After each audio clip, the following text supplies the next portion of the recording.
ಉಪನಿಷತ್ತುಗಳಲ್ಲಿ ಉಪನಿಷತ್ತಿನ ಋಷಿಗಳು ಜೀವನವನ್ನು ಬಹು ವಿಧದ ದೃಷ್ಟಿಕೋನಗಳಿಂದ ಈ ಜೀವನವನ್ನು ಅಧ್ಯಯನ ಮಾಡಿದ್ರವರು. ಉಪನಿಷತ್ತುಗಳಲ್ಲಿ ಒಬ್ಬ ಋಷಿ ಮತ್ತು ಋಷಿ ಪತ್ನಿ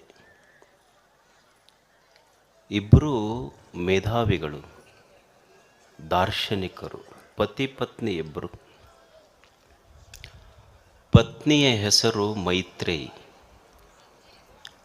ಪತಿಯ ಹೆಸರು ಯಾಜ್ಞವಲ್ಕ. ಪತ್ನಿ ಮೈತ್ರೇಯಿ ಯಾಜ್ಞವಲ್ಕನಿಗೆ ಪ್ರಶ್ನೆ ಮಾಡ್ತಾಳೆ, ಈ ಜಗತ್ತಿನಲ್ಲಿ ಜನ ಒಂದು ಶಬ್ದ ಬಳಸಿದ್ದಾರೆ, ಪ್ರೀತಿ ಅನ್ನುವಂಥ ಶಬ್ದ ಬಳಸಿದಾರಲ್ಲ, ಈ ಜನ ಯಾಕಾದರೂ ಪ್ರೀತಿ ಮಾಡ್ತಾರೆ ಅಂತ. ಯಾಕೆ ಪ್ರೀತಿ ಮಾಡ್ತಾರೆ, ಯಾವುದನ್ನು ಪ್ರೀತಿಸ್ತಾರೆ ಅವರು ಅಂತ. ಈಗ ಸಾಮಾನ್ಯವಾಗಿ ನಾವೆಲ್ಲ ಹೇಳ್ತೇವೆ,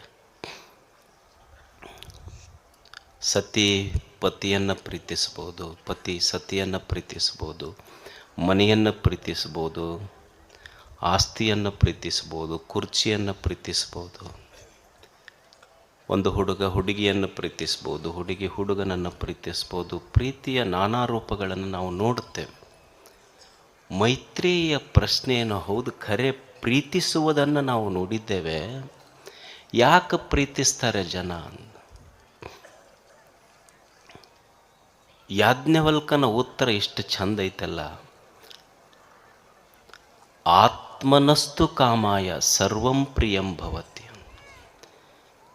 ಈ ಮನುಷ್ಯರ ಪ್ರೀತಿ ಅನ್ನುವ ಶಬ್ದ ಏನಿದೆಯಲ್ಲ, ಇವರು ವಾಸ್ತವದಲ್ಲಿ ಯಾರನ್ನೂ ಏನನ್ನೂ ಪ್ರೀತಿಸಿಲ್ಲ. ಎಲ್ಲಿವರೆಗೆ ತಾನು ಪ್ರೀತಿಸುವ ವಸ್ತು ಅವರಿಗೆ ಸುಖ ಕೊಡ್ತೈತೆಲ್ಲ ಅದಕ್ಕೆ ಪ್ರೀತಿ ಮಾಡ್ತಾರೆ. ಯಾವಾಗ ಅದು ಸುಖ ಕೊಡೋದಿಲ್ಲ ಅಂತ ಗೊತ್ತಾಯ್ತು, ಅದನ್ನು ಪ್ರೀತಿ ಮಾಡೋದಿಲ್ಲ ಅವರು. ಆ ವಸ್ತುವಿನ ಮೇಲಿನ ಪ್ರೀತಿಯಿಂದಲ್ಲ, ತನಗೆ ಸುಖ ಕೊಡ್ತೈತೆ ಅಂತ ಪ್ರೀತಿ ಮಾಡ್ತಾರೆ ಅಷ್ಟೆ.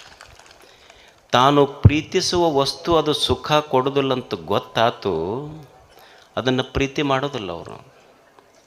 ಈಗ ಅಪ್ಪಿರ್ತಾನೆ, ಸಣ್ಣ ಮಗು ಇರ್ತೈತೆ, ಅವ್ರು ಎಷ್ಟು ಪ್ರೀತಿ ಮಾಡ್ತಿರ್ತಾನೆ ಅಪ್ಪ. ಅವು ಹೊರಗೆ ಬಂದ ಕೂಡಲೇ ಎತ್ಕೊಳ್ಳೋದು ಮಾಡ್ತಿರ್ತಾನೆ, ಆಡ್ಸೋದು ಮಾಡ್ತಿರ್ತಾನೆ. ನಾವು ಸುಮ್ಮನೆ ಅಡ್ಡಾದರೂ ಮಗ ಬಂತು ಅಂದ್ರೆ ಅಂಬೆಗಾಲು ಇಟ್ಕೋಂತ ಮಗು ಬರ್ತಿರ್ತೈತಿ. ಅವ ಮಕ್ಕೊಂಡಿರ್ತಾನೆ, ಅವನು ಹೊಟ್ಟೆ ಏರಿ ಬೆನ್ನು ಏರಿ ಅವನ ಎದೆ ಮೇಲೆ ಆಡ್ತಿರ್ತೈತಿ ಬಂದು ಮಗು. ಮಕ್ಕೊಂಡಲ್ಲೇ ವಿಡಿಯೋ ಮಾಡ್ತಾನೆ. ಅದನ್ನು ಮಾಡಿ ಅದನ್ನು ವ್ಯಾಟ್ಸಪ್ಪಿಗೆ ತನ್ನ ಫ್ರೆಂಡ್ಸಿಗೆ ಬಿಡ್ತಾನೆ, ಚಿನ್ನೂನ ವಿಡಿಯೋ ನೋಡ್ರಿದು ಅಂತ. ಹೊಟ್ಟೆ ಮೇಲೆ ಎದೆ ಮೇಲೆ ಈಗ ಅಂಬೆಗಾಲು ಇಟ್ಟು ಅಡ್ಡಾಡುವಾಗ ವ್ಯಾಟ್ಸಪ್ ಮಾಡಿ ಫ್ರೆಂಡ್ಸಿಗೆ ಬಿಟ್ಟು ಚಿನ್ನೂನ ವಿಡಿಯೋ ಅಂತ. ಅವ ದೊಡ್ಡವಾದ್ಮೇಲೆ ಎದಿಗೆ ಕಾಲು ಕೊಟ್ಟು ಆಸ್ತಿ ಕೊಡ್ತಿಲ್ಲ ಅಂತ ಕೇಳ್ತಾನೆ. ಮತ್ತು ಅವಾಗ ವಿಡಿಯೋ ಮಾಡಿ ನಮ್ಮ ಚಿನ್ನೂನ ವಿಡಿಯೋ ಅಂತ ಬಿಡ್ಬೇಕು, ಪೊಲೀಸ್ ಸ್ಟೇಷನ್ಗೆ ಯಾಕೆ ಹೋಗಿ? ಅವಾಗ ಏನಂತಾನೆ, ಹೆಂಗದನ್ರಿ ಮಗ, ಯಾ ಮಕ್ಕಳ ಮರೀರಿ, ಅವು ಮಕ್ಕಳಲ್ಲಿ ಒಲೆ ನಿಕ್ಕಳವಂತಾನು. ಮೊದಲು ಎಷ್ಟು ಪ್ರೀತಿ ಮಾಡಿದ್ದ, ಇವಾಗ ಯಾಕೆ ಹಿಂಗ? ಅಂದ್ರೆ ಮನುಷ್ಯನ ಇಚ್ಛೆ ಏನು ಅಂದ್ರೆ, ಮನುಷ್ಯ ಎಲ್ಲ ವ್ಯಕ್ತಿ ವಿಷಯ ವಸ್ತುಗಳನ್ನು ಯಾಕೆ ಪ್ರೀತಿ ಮಾಡ್ತಾನಂದ್ರೆ, ಎಲ್ಲಿವರೆಗೆ ಪ್ರೀತಿ ಮಾಡ್ತಾನಂದ್ರೆ ಎಲ್ಲಿವರೆಗೆ ಅದು ತನಗೆ ಸುಖ ಕೊಡ್ತೈತಿ ಅಷ್ಟ ಪ್ರೀತಿ ಮಾಡ್ತಾನೆ. ಯಾವಾಗ ಆ ವಸ್ತು ವ್ಯಕ್ತಿ ವಿಷಯಗಳಿಂದ ಸುಖ ಇಲ್ಲಂತ ಗೊತ್ತಾಯ್ತು, ಅವತ್ತಿನಿಂದ ಅದನ್ನು ದ್ವೇಷ ಮಾಡಲಿಕ್ಕೆ ಶುರು ಮಾಡ್ತಾನೆ. ವಸ್ತುವಿನ ಮೇಲಿನ ಪ್ರೀತಿಯಿಂದಲ್ಲ, ತನ್ನ ಮೇಲಿನ ಪ್ರೀತಿಯಿಂದ ವಸ್ತುವನ್ನು ಪ್ರೀತಿಸ್ತಾನೆ ಮನುಷ್ಯ. ಎಷ್ಟು ವೈಜ್ಞಾನಿಕ ವಿಶ್ಲೇಷಣೆ ಋಷಿಗಳದು.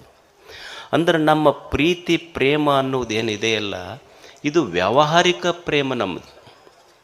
ನಮ್ಮದು ವ್ಯಾವಹಾರಿಕ ಪ್ರೇಮ ಐತಿ.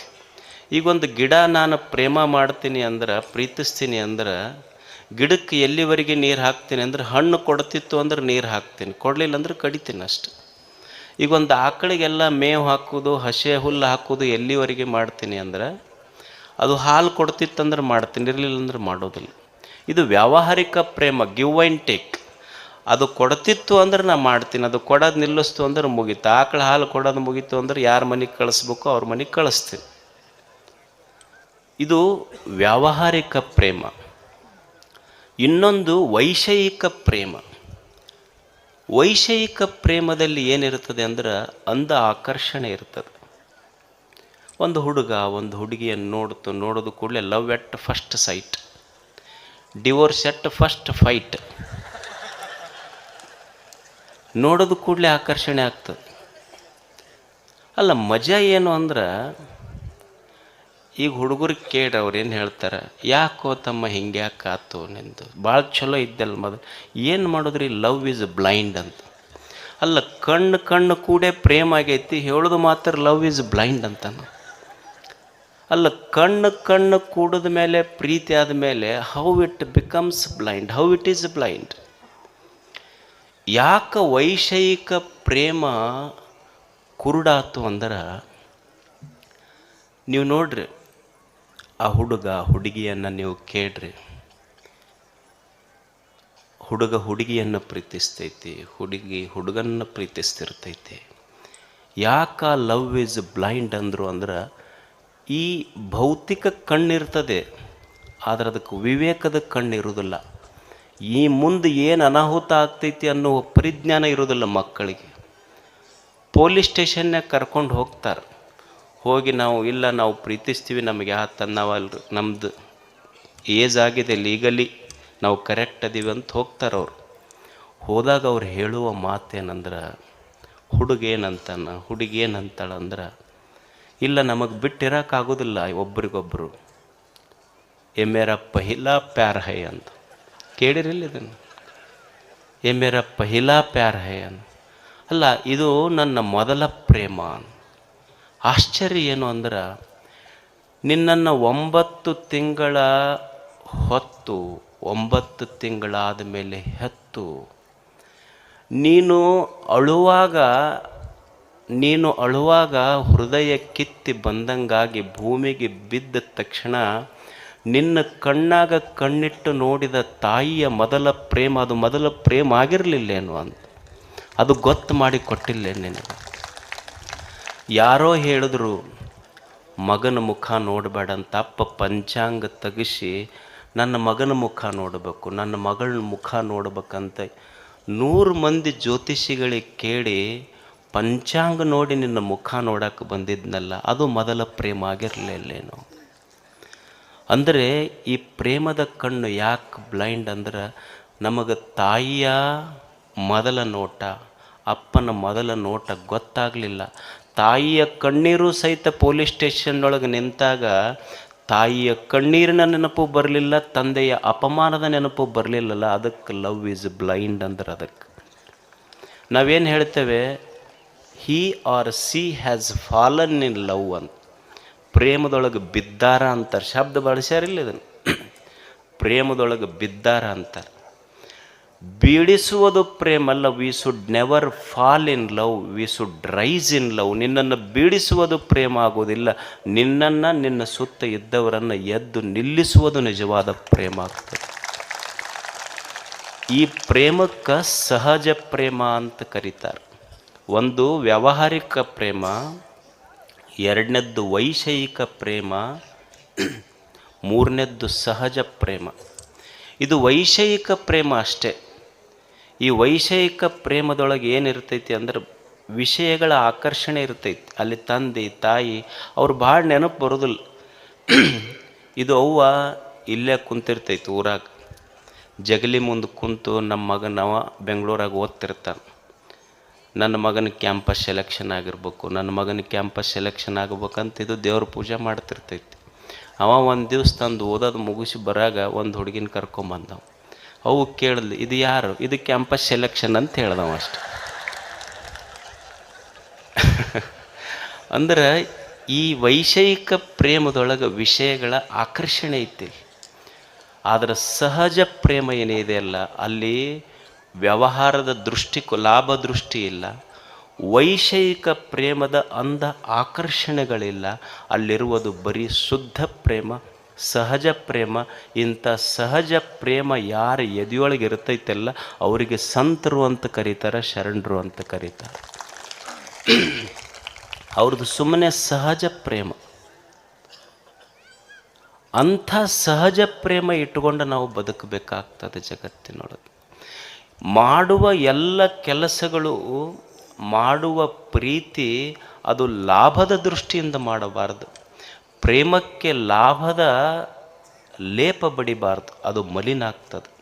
ಸುಮ್ಮನೆ ಪರಿಶುದ್ಧ ಪ್ರೇಮ ಎದೆಯೊಳಗೆ ಇತ್ತು ಅಂದ್ರೆ ಅವನಿಗೆ ಸಂತ ಅಂತ ಕರೀತಾರೆ. ಇಂಥ ಒಂದು ಪರಿಶುದ್ಧ ಪ್ರೇಮದ ಒಂದು ಎಕ್ಸಾಂಪಲ್ ನಮ್ಮೆದುರಿಗೆ ಇವತ್ತು ಒರಿಸ್ಸಾದಿಂದ ಬಂದಿದ್ದಾರೆ ಒಬ್ಬರು, ಜಲಂಧರ್ ನಾಯಕ್ ಅಂತ ಹೇಳೋರು. आप उठेंगे? हिंदी समझ में आएगा आपको? नहीं आता ना? आपका बारे में बोल रहा हूँ. आप खड़ा होकर इनको एक नमस्कार कीजिएगा एक बार. नमस्कार करो, नमस्कार. हाँ, यस यस, उनको नमस्कार. हाँ, राइट राइट, यस. बैठिए, आप बैठे बैठे. उनको हिंदी भी नहीं आती, ಹಿಂದಿನೂ ಬರೋದಿಲ್ಲ ಅವ್ರಿಗೆ. ಅವರು ಒರಿಸ್ಸಾದ ಈ ಗುಡ್ಡುಗಾಡು ಪ್ರದೇಶದ ಜನ, ಊರಾಗಿರೋರಲ್ಲ ಅವರು. ಗುಡ್ಡುಗಾಡಿನ ಒಂದು ಹಳ್ಳಿ ಗುಮ್ಸಾಹಿ ಅಂತ ಹಳ್ಳಿ ಹೆಸರು. ಆ ಹಳ್ಳಿಯವರಿಗಿರುವ ವ್ಯಕ್ತಿ ಜಲಂಧರ್ ನಾಯಕ್ ಅವ್ರ ಹೆಸರು, ಒರಿಸ್ಸಾದವರು. ಆ ಸಣ್ಣ ಹಳ್ಳ್ಯಾಗ ಒಂದು ಕೆಲವು ಮನೆಗಳಿದ್ದು. ಆ ಊರ ಮಕ್ಕಳು ಶಾಲಿ ಕಲಿಬೇಕಾದ್ರೆ ಪುಲ್ಬಾನಿ ಅನ್ನುವಂಥ ಸುಮಾರು ಆ ಗುಮ್ಸಾಯಿಯಿಂದ 10 ಕಿಲೋಮೀಟರ್ ನಡೆದು ಹೋಗ್ತಿರ್ಬೇಕಾಗ್ತಿತ್ತು. ಆಶ್ಚರ್ಯ ಏನು ಅಂದ್ರೆ, ಮಕ್ಕಳು 10 ಕಿಲೋಮೀಟರ್ ನಡೆದು ಶಾಲಿ ಕಲಿಬೇಕಾಗಿರೋದ್ರಿಂದ ಎಷ್ಟೋ ಮಕ್ಕಳು ಶಾಲಿ ಬಿಟ್ಟರು. ಭಾಳ ಮಂದಿ ತಂದೆ ತಾಯಿಗಳು ಊರ ಬಿಟ್ಟರು ಮಕ್ಕಳ ಸಲುವಾಗಿ. ಆದರೆ ಜಲಂಧರ್ ನಾಯಕ್ ಊರು ಬಿಡಲಿಲ್ಲ. ನಮ್ಮೂರವ್ರಿಗಾಗಿ, ನಮ್ಮೂರು ಮಕ್ಕಳಿಗೆ ದಿವಸ ಶಾಲಿಗೆ ಹೋಗ್ಬೇಕಂತ ತಿಳ್ಕೊಂಡು ಆ ಊರಿಗೆ ದಾರಿ ಸಹಿತ ಇರಲಿಲ್ಲ.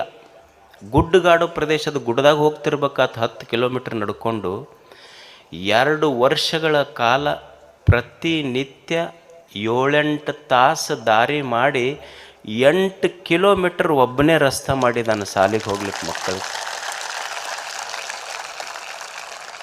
ನಾವು ಚಲೋ ದಾರಿ ಇದ್ರೆ JCP ಹಾಕಿ ಕೆಡ್ಸ ಮಂದಿ ನಾವೆಲ್ಲ. 8 ಕಿಲೋಮೀಟರ್ ರಸ್ತೆ ಮಾಡಿದಾನೆ ಮನುಷ್ಯ. ಅಂದ್ರೆ ಸಂತನಾಗಬೇಕಾದ್ರೆ ಏನು ಹಿಮಾಲಯಕ್ಕೆ ಹೋಗ್ಬೇಕಂತಿಲ್ಲ, ಮನೆ ಮಠಗಳನ್ನು ಬಿಡಬೇಕಂತಿಲ್ಲ, ಸಂಸಾರವನ್ನು ಬಿಡಬೇಕಂತಿಲ್ಲ. ಎದ್ಯಾಗ ಈ ಜಗತ್ತಿನ ಬಗ್ಗೆ ಪರಿಶುದ್ಧ ಪ್ರೇಮ ಇತ್ತು ಅಂದ್ರೆ ಸಂತ ಆಗ್ತಾನೆ, ಒಬ್ಬ ಸಂತ ಅಷ್ಟೆ. ನೋಡಿ, 8 ಕಿಲೋಮೀಟರ್ ಒಬ್ಬ ವ್ಯಕ್ತಿ ರಸ್ತೆ ನಿರ್ಮಾಣ ಮಾಡ್ತಾನೆ ಪ್ರತಿನಿತ್ಯ. ಯೋಗಿ ಅಂತ ಕರಿತೇವಲ್ಲ, ಯೋಗಿ ಇದರ ಅರ್ಥ ಏನು? ಗವಿಗಳಲ್ಲಿ ಕುಂತವರಷ್ಟೇ ಯೋಗಿಗಳಲ್ಲ, ತಪಸ್ಸು ಮಾಡಿದವರಷ್ಟೇ ಯೋಗಿಗಳಲ್ಲ. ಯಾರು ಲೋಕಕ್ಕೆ ಉಪಯೋಗಿಯೋ ಅವನೇ ನಿಜವಾದ ಯೋಗಿ ಅಷ್ಟೆ. ಅಂಥ ಒಂದು ಲೋಕೋಪಯೋಗಿ ಕೆಲಸ ಮಾಡಿರುವಂಥ ಜಲಂಧರ್ ನಾಯಕ್ ಅವರಿಗೆ ಶೇಗುಣಸಿಯ ಪರಮ ಪೂಜ್ಯರು ಅವ್ರಿಗೆ ಗೌರವಿಸಬೇಕು ಅಂತ, ಆಶೀರ್ವದಿಸಬೇಕಂತ ಅವರಲ್ಲಿ ಕೇಳ್ಕೊಳ್ತೇವೆ.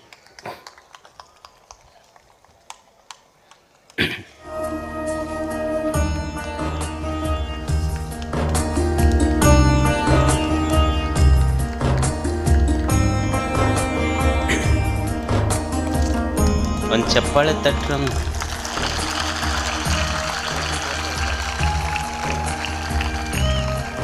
ನೀವೇನು ಮಾಡೋದಿಲ್ಲ ಗೊತ್ತೈತೆ ನಮಗೆ, ಮಾಡಿದವ್ರಿಗರೆ ಒಂದು